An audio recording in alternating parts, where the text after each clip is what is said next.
amores! Tudo bem com vocês? A ProRegiane espera sinceramente que sim, que vocês estejam muito bem, tá? Em casa, se cuidando e estudando também. Hoje nós vamos falar mais uma aulinha de geografia e vamos começar a aulinha de hoje, tá? Com uma mensagem. E a mensagem diz o seguinte: se apaixone por estudar, pois é isso que vai tornar o seu sonho realidade, tá? Então estude. Qual seja a área que você queira atuar, estude, porque é isso que vai tornar o seu sonho realidade. Tá bom, meus amores? E hoje nós vamos fazer a correção das atividades do capítulo 4. Todas as atividades nós vamos corrigir na aulinha de hoje, tá bom? Então, a aula de correção é uma aulinha mais extensa, tá bom? Mas vocês vão fazendo aí no tempo de vocês que dá super certo. Corrijam, porque é muito importante. Tá bom? Então fiquem aí com a correção, né, do capítulo 4. Então aqui a gente começa, né, na página 128, né, a primeira página aí com a atividade do capítulo. Ele diz o seguinte: assinale com V as proposições verdadeiras e com F as falsas em relação à União Europeia. Olha que chique aí, já começamos com ela, né? O ponto central desse capítulo. E ele diz assim: esse bloco econômico que passou a existir em 1992, já começou errado. Então a gente já sabe que é falsa. A gente sabe que o processo de início da União Europeia vai ser lá na década de 30. Lembram? Então, aqui já está falso por isso, né? Ele vai continuando aí colocando questões erradas com 25 países. Então, já descarta, já F. Depois ele diz assim: após a ratificação de uma Constituição para a União Europeia, a União Europeia ela não tem uma Constituição, até porque só quem pode ter Constituição é um país. Ele é um bloco econômico que tem, né, algumas vantagens e algumas informações. Então, já está errado também. Então, vamos para a próxima aí, proposição. A recusa da Turquia em ingressar, ó, a recusa da Turquia em ingressar. Falso também, nono ano. A Turquia, ela tá pedindo, e eu falei dela lá, não foi na aula, como aquele caso que a gente tinha que analisar. Então, a Turquia, ela tá pedindo para entrar, então ela não tá recusando essa entrada. Então já tá falsa aí, já as proposições já vai percebendo de cara que é falsa, né? Então, já tá errado aí. O veto do ingresso dos países do leste europeu à União Europeia deve-se ao fato de tais nações terem sido repúblicas socialistas. Não por esse fato, gente. Não é um preconceito, porque foram repúblicas eu não vou aceitar. Não é essa a questão, Luana. A questão aqui é por conta do tipo de economia e o tipo de sociedade. Que para entrar na União Europeia tem que ter todo um padrão. Então, é falso, porque essa recusa, né, esse veto no ingresso desses países não é por esse motivo. É por uma questão econômica e social. Não porque foram república socialista, até porque não pode, né, ser escancarado por esse motivo, né? Então, eles vão colocar aqui por uma questão realmente de organização dessa sociedade, e vão colocar aqui por outros fatores aí, por ter uma economia diferente do modelo que eles têm. Ok? Então, a gente vai observar o quê? Que todas as 4 proposições são falsas. Então, a gente vai colocar aqui a C como a corretinha. Ok? Questão 2. Quais são os principais efeitos da saída do Reino Unido da União Europeia? Gente, o principal, né, ponto aqui é que é uma economia muito forte, né? É uma das mais fortes aí, economias do mundo. E quando ele sai desse bloco, né, ele vai realmente provocar uma dependência agora de uma ligação direta com um único país, né? Então, segundo alguns países da Europa, né, são seus dependentes. Então, como é que fica? Antes era um bloco, então ele tinha essa função de ajudar, né, de partilhar, de incentivar essa economia. Agora não, né? Então, há uma dependência de outros países da Europa com o Reino Unido, e ela não tem mais a obrigação de bloco. Então, gera aí, né, uma questão complicada, ok? Então, vai ser esse fato aqui que vai marcar a segunda questão. Todo ano, vão pausando, vão levantando, né, quando se tem necessidade, vão beber água, mas não deixe de fazer a correção até o final. é importante para vocês o assunto e essa correção, ok? Então acompanhe. Vamos lá. Aqui ele vai colocar também aquela questão de proposições. Então ele diz assim, a União Europeia é formada por 27 países que foram aderindo aos poucos, né, aos países fundadores. Esse daqui nós falando da Europa dos 6, né, que era quem? Alemanha, Bélgica, França, Itália, Luxemburgo e Holanda. Essa organização tem por objetivo propiciar a cooperação econômica e política dos seus membros.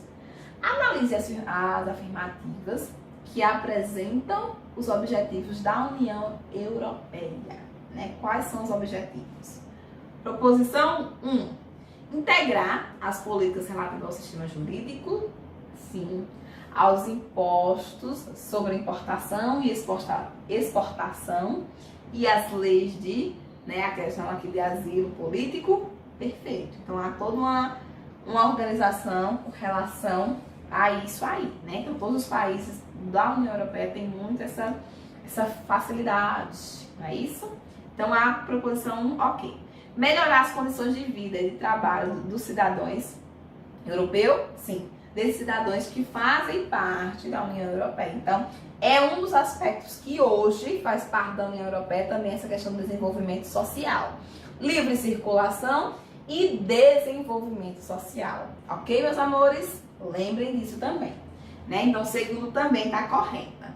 Terceira, aperfeiçoar as condições de livre comércio entre os países membros. Isso daí é o ponto-chave, é um dos pontos marcantes, né? Então, super certo, corretíssimo. 4. Reduzir as desigualdades sociais e econômicas entre as regiões. Regiões essas, né, que também que estão interagindo ali com a União Europeia. Então, é também um dos objetivos, né, listados ali da União Europeia, essa redução da desigualdade, ok? Também faz parte. E aqui a gente vai ter, né, quarta, fomentar, ou seja, financiar, apoiar o desenvolvimento econômico dos países em fase de crescimento, com certeza. Lógico que aqueles países que, se é uma união econômica, aqueles países que têm um nível maior de desenvolvimento vão ajudar para que todos fiquem no mesmo nível. O objetivo de um bloco econômico é que se desenvolva de forma igualitária, né, a economia de todos os membros. Por isso, essa necessidade de um bloco econômico. Se não fosse para melhorar a economia, não se criar. Né? Quinta, proporcionar um ambiente de paz, harmonia e equilíbrio na Europa. Perfeito. Lembra que eu falei para vocês que eles disputavam muito? Lá naquele momento que tinha o Benelux, já se percebeu que era melhor se juntar, daria mais certo. Então, gente, aqui todas as proposições estão corretas a respeito da União Europeia. Então, letrinha E, tudo correto, tudo colocado da melhor forma, ok?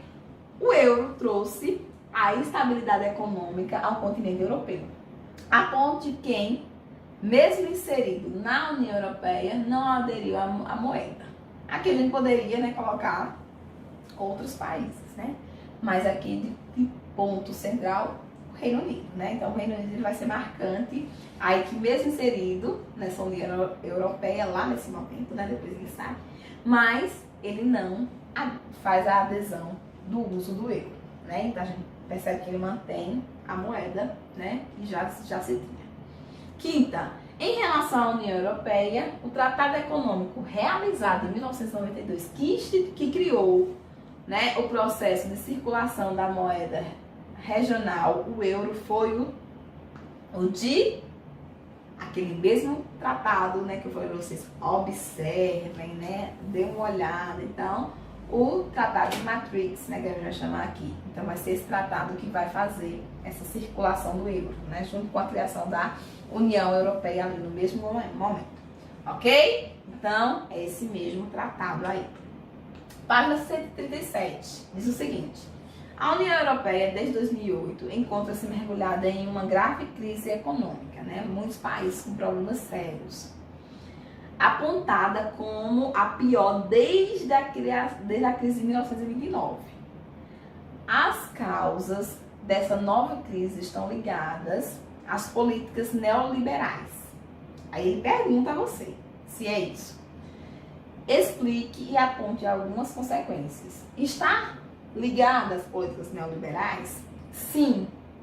Lembra que eu falei para vocês que eles viviam no sistema keynesiano e depois eles são colocados no sistema neoliberal? E aí os países têm que se organizar totalmente e dar esse problema e gera justamente isso, essa crise, né, em alguns países, porque eles não estão mais oferecendo tudo. Então, isso daqui é uma verdade, né, uma verdade grande aqui, né? Então, a construção de dívidas gigantescas causada pela especulação do capital gerou consequências como a questão do arroio aqui, salarial, a privatização. Então, todas as medidas aqui dos estados neoliberais. E que, para a população, né, foi um choque, porque eles não estavam acostumados a sobreviver nessa situação. Ok? Então, a gente colocaria aqui sim, e aí faria uma explanação a respeito dessa mudança, né, da keynesiana para o neoliberal. Ok? Pausem aí, olhem, né, aproveitem a correção. Então vamos lá, observe as palavras, né, de Gerry Adams. Né? Então aqui ele vai colocar sobre a questão do exército revolucionário, né, da Irlanda.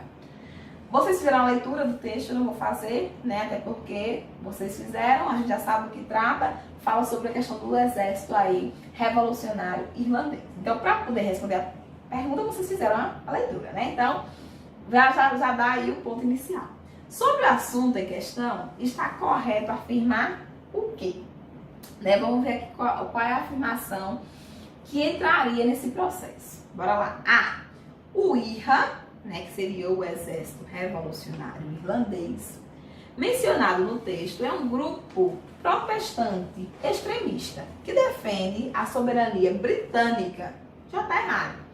Qual é o objetivo do IRA? O IRA ele é um exército, né, particularmente da Irlanda do Sul, a parte que não pertence ao Reino Unido, e ele queria o quê? Libertar também a Irlanda do Norte, né, que pertence ao Reino Unido, para que ficasse como um país só. Então aqui ele queria, né, defender a soberania britânica de forma alguma, né? O exército tem por finalidade justamente nono ano aqui a questão da Irlanda. Então tá errada, já a primeira tá erradíssima. A questão irlandesa envolve um conflito religioso entre cristãos, muçulmanos e sobre a soberania da ilha. Não é sobre cristãos, né? Aqui na questão dos cristãos e muçulmanos, né? Não tem essa questão aí na questão irlandesa. Aqui é mesmo uma questão por território, principalmente conflitos por território. O Reino Unido não quer abrir mão da parte que ele domina da Irlanda. Não quer de jeito maneira aí fazer essa, né, abrir mão. Então, B também não é correto. C, né, o eixo, né, reivindica a porção norte da Irlanda para juntar-se ao reino. Não é, né, minha gente? A gente sabe que essa porção norte ela já está junta com o Reino Unido. Então, não é essa reivindicação. Eles reivindicam para se juntar à Irlanda do Sul. Então, aqui, Gerry Adams lidera um partido, né, que defende a unificação da Irlanda sobre o regime republicano. Ó, resposta correta. Então, é mesmo essa unificação da Irlanda. E a deposição de armas do grupo protestante do IRA abriu um novo capítulo que permite a partir de agosto, a unificação da ilha. Nunca. A gente sabe que a Irlanda ainda continua a Irlanda do Sul, né, a República, né, irlandesa da Irlanda, e a questão da parte da Irlanda do Norte, que pertence ali ao Reino Unido. Tranquilo? Facinha, né? Então, tranquilo aí, a questão correta é a D. Vamos lá. Aí ele diz assim, já foi dito que as religiões, todas elas, sem exceção, nunca serviram para aproximar, né, e congraçar os homens, que pelo contrário foram e continuam a ser, né, causa de sofrimentos, né, imensuráveis além de morticínios, né, de monstruosas violências físicas e espirituais, que constitui um dos mais tenebrosos capítulos da miséria, né, da miserável história humana, né? José aqui faz esse texto, né, bem forte. Os textos dele são bem fortes, né, apesar de ser bem interessante.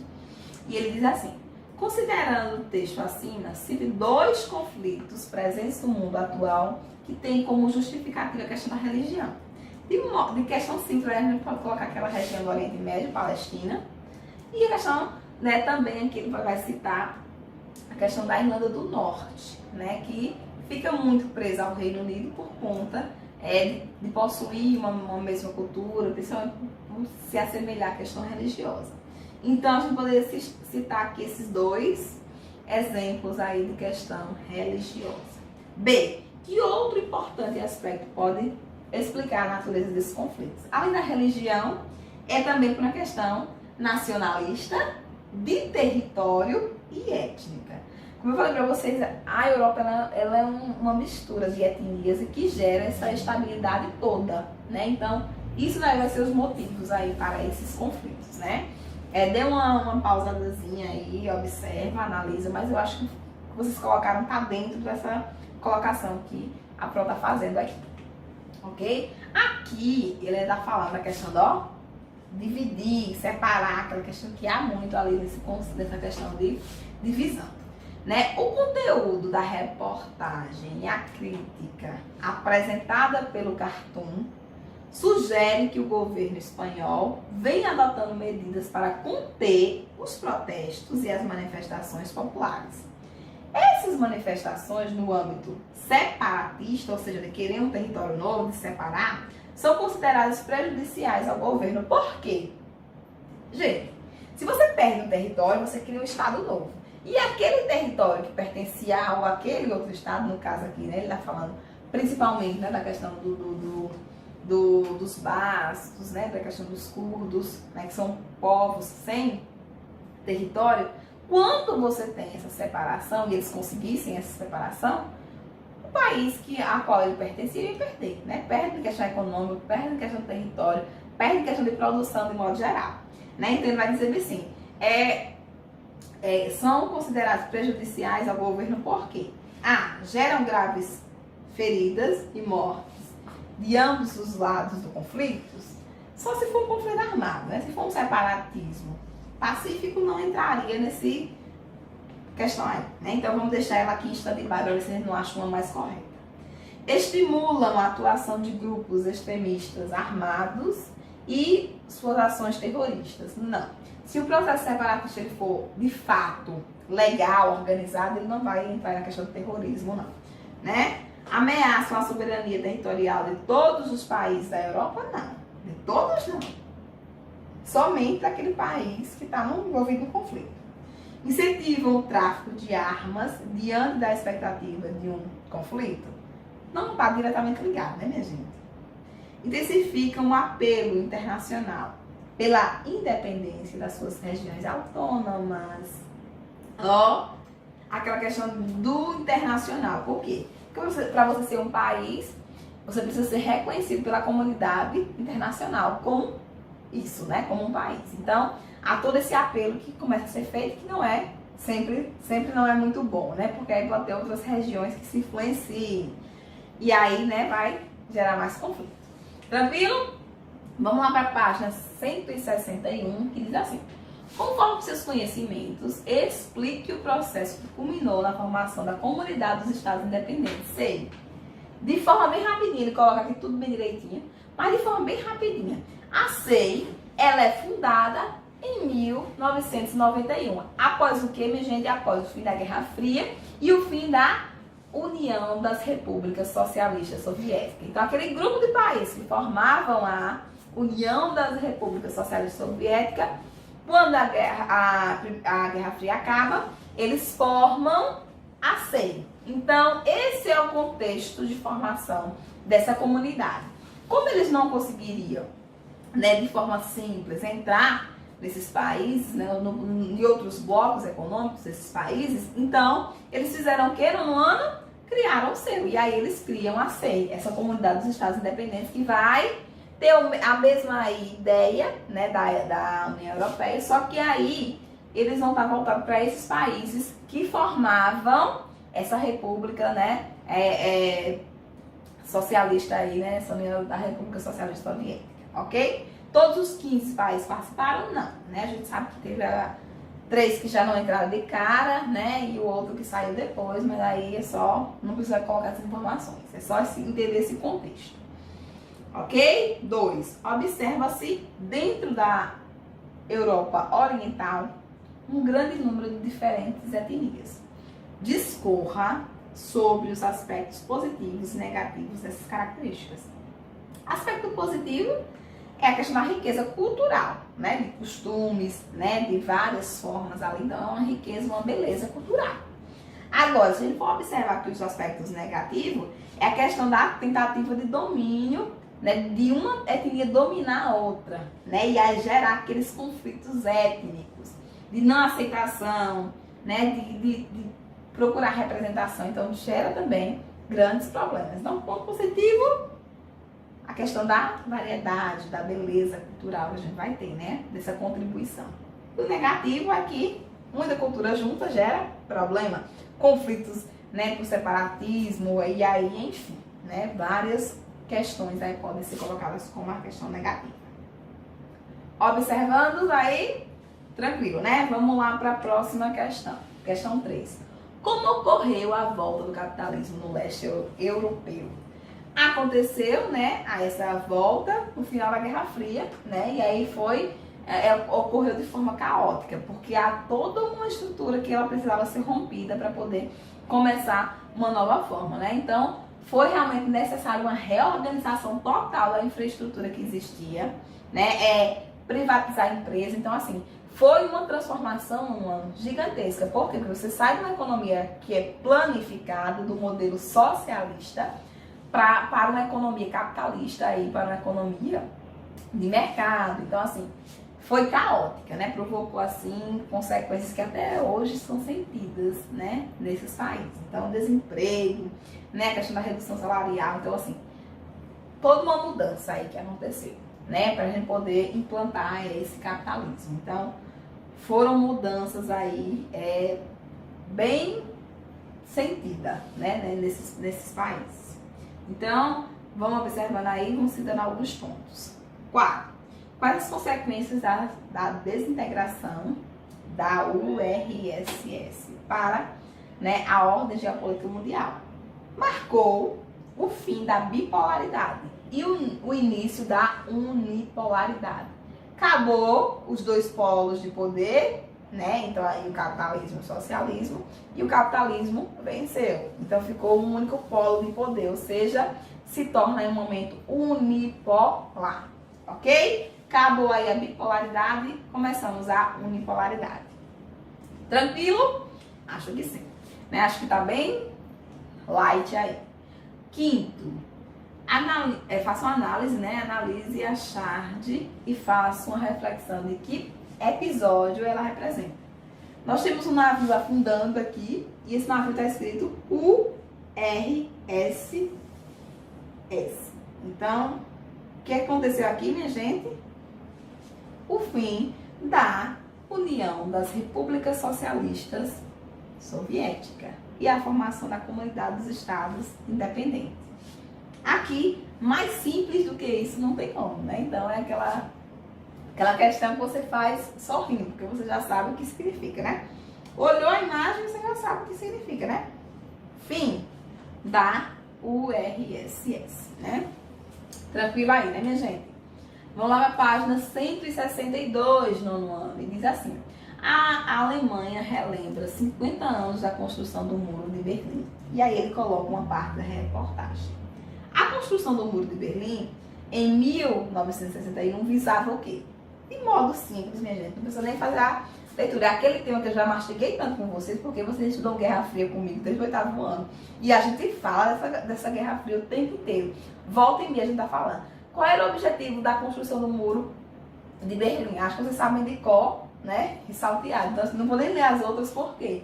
O objetivo era impedir mesmo o fluxo de pessoas da Alemanha ocidental, da Alemanha oriental socialista para a Alemanha ocidental capitalista. Então, era impedir. Quem construiu? A parte oriental. Não foi por quê? Porque eles queriam barrar essa saída, essa migração aí que está acontecendo, em massa. Não foi. Então, aqui vocês não tem nem o que errar, né? Não tem nem o que pensar muito. Então, aqui eu não vou nem questionar as outras, porque vocês já sabem qual é a resposta correta, porque a gente já mastigou horrores. Ok, nono ano? E se alguém errou, ai, ai, ai. Então, vamos lá. A Ucrânia concentra o maior percentual de terras agricultáveis da comunidade dos estados independentes, né? Assim, constituindo-se em verdadeiro celeiro agrícola, graças à policultura, principalmente pela produção de cereais, grãos, né, beterraba, açúcar, girassóis. Assinala a alternativa que indica os fatores responsáveis por essa supremacia. Gente, a questão como eu posso dizer? Da questão do clima e principalmente do tipo de vegetação. Então, a gente encontra o que na região da Ucrânia? As pradarias. As pradarias, elas são realmente vegetação, principalmente em terras férteis, e ajudam nessa questão da agricultura, né? Então, como a agricultura policultural, então vai ser aí de uma forma, né, bem tranquila você conseguir fazer essa produção. Terras férteis e melhor distribuição de chuvas. Aqui é a A. Não precisa nem de ler as demais, porque quando a gente fala em tundra, taiga, né, estepes, aqui zonas irrigadas, não. Então a gente já vai cortando aqui as pradarias. Aqui poderia ser, né, que é pradaria também. Zonas irrigadas e invernos com temperaturas amenas. Só o que está de desacordo aqui seria essa questão das zonas irrigadas, ok? Porque a policultura ela não tem característica de agricultura irrigada. O que é a agricultura irrigada? Geralmente ela está acontecendo em monocultura, petróleo e juazeiro, ok? As frutas aí, uva, manga, ok? Então, lembre sempre disso. A Ucrânia, marcada pela policultura, então vai ser a letrinha A. Ok, turminha? Vão acompanhando aí. Vamos lá. Essa questão aqui eu já utilizei ela até em questão de atividades com vocês, né? Então eu não vou nem fazer a leitura, por quê? Porque ela fala aquele processo de reconstrução que Mikhail Gorbachev colocou.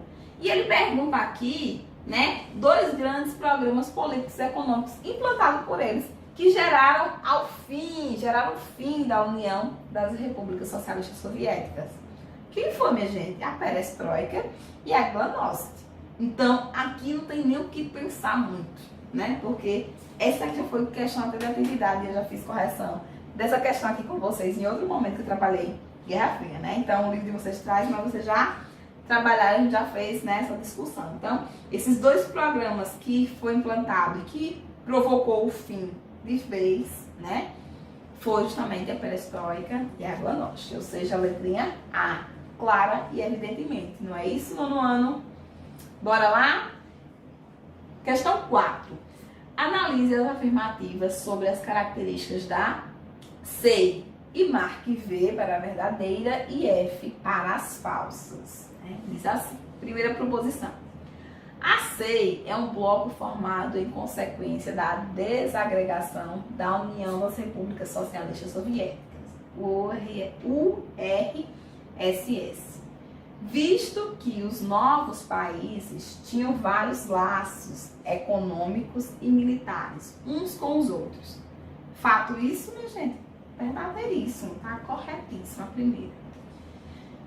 Segunda proposição. Os países bálticos, quem são? Estônia, Letônia e Lituânia, apesar de terem sido anexados à União Soviética em 1940, nunca fizeram parte da comunidade dos Estados Independentes. Fato, né? Verdade. Né? Após obterem a independência. Tá corretíssimo aí, uma. A terceira. Com a fragmentação da União Soviética, vários problemas persistiram. nos novos países, além do surgimento de outros. Os principais são os conflitos étnicos e os movimentos separatistas. Gente, aqui está perfeito. As três está dentro do contexto da formação e da SEI. Então, as três alternativas são verdadeiras. Então, portanto, as afirmativas corretas são todas, ok? Todas estão corretas. Tranquilo? Molezinha? Bora lá. Próxima. Página 163. Diz assim: a perestroika é entendida como um processo de transformação global do sistema socialista para a antiga, né, URSS. Considerando-se esse processo de transformação, é correto afirmar que, né, aqui a gente vai estar falando desse processo de transformação. Então, turminha, ele vai dizer assim na primeira: a opção pela interdependência entre o aparelho do Estado e o aparelho partidário foi importante para o fim do autoritarismo vigente na esfera das instituições sociais e políticas. Não, porque a gente não tinha essa interdependência do aparelho partidário, né? Então não foi, não existia essa interdependência aí, né? Então não foi isso que marcou essa fragmentação aí, né? Não é esse o ponto. Então a A não está dentro da lógica, não é correta. B, né, o incremento da indústria de armamento em razão da posição, não, minha gente, hegemônica da URSS na Guerra Fria. Não, porque nesse momento a já estava em queda, já estava nesse momento que implanta a perestroika, já está no período de queda, então não há essa soberania não. A Glasnost, como abertura democrática, abriu o caminho para a reforma do Estado e para discussões ideológicas e assegurou transformações básicas na economia socialista. Ó, resposta correta aí, minha gente, ó, tudo direitinho, ó, como encaixa.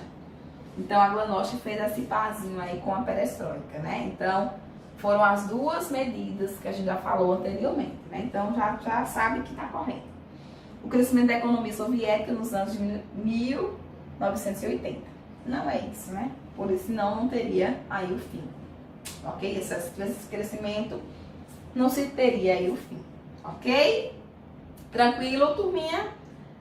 Vamos para a próxima questão aí. 1991, a cúpula do Partido Comunista Russo organizou um golpe contra o então líder reformista Mikhail Gorbachev. Né? Então aqui, quando acontece esse contexto aqui, né, vocês já vão entender, já vão lembrar do que ela está falando. Né? Entre os golpistas encontrava-se, né, Guerrian, né, e aqui Boris, né, Vladimir, né, e Valentin Povo. A população russa, né, desgastada pelo regime comunista, né, insurgiu-se contra o golpe naquele mesmo ano. Nesse contexto, a figura política que se encarregou de liderar a população à luta pela liberdade foi, aqui a gente já sabe que foi Boris, né? Então, ele vai ter essa figura, esse papel aí central de pedir realmente o fim, né, que já não se dava mais, não tinha mais condição de permanência e por isso eles queriam, de fato, aí o fim. Tranquilo? Então aqui, eu acho que vocês conseguem até lembrar, né, desse momento aqui que a gente trabalhou, né, inclusive ela estava trabalhando em Revolução Russa e tudo mais, ok? Pronto. Vamos lá para a sétima questão. Sobre as várias proposições de reforma na economia e na política, na antiga União Soviética, uma foi fundamental para mudanças radicais nessa sociedade. Quanto a isso, assinale a resposta correta. Então aqui, turminha, as demais elas estão totalmente, aquelas respostas que a gente disse que não tem nada a ver mesmo, né? Então a correta mesmo vai ser a letra B, né? Que vai tratar desse processo de reformulação da União Soviética, ok? Então resposta aí é a resposta B. E na oitava questão, né, nós vamos ver aqui que fala sobre o processo de reunificação da Alemanha após a queda do Muro de Berlim. né? Indique a alternativa que apresentei corretamente um dos motivos que ocasionou esse fato. Aqui, minha gente, essas duas últimas questões elas vão colocar de forma muito clara. Por quê? Porque as outras alternativas vão ser totalmente desconexas. Então aqui vai ser de fato a D, aceitação de medidas ligadas ao capitalismo ocidental por parte do líder da Alemanha Oriental, né? Então, ele aceita e a gente tem aí essa unificação novamente. Eu espero que vocês tenham compreendido, né? Que a gente tenha conseguido aí finalizar esse processo de correção e que vocês, né, aproveitem o material. Um beijo e até a próxima aula.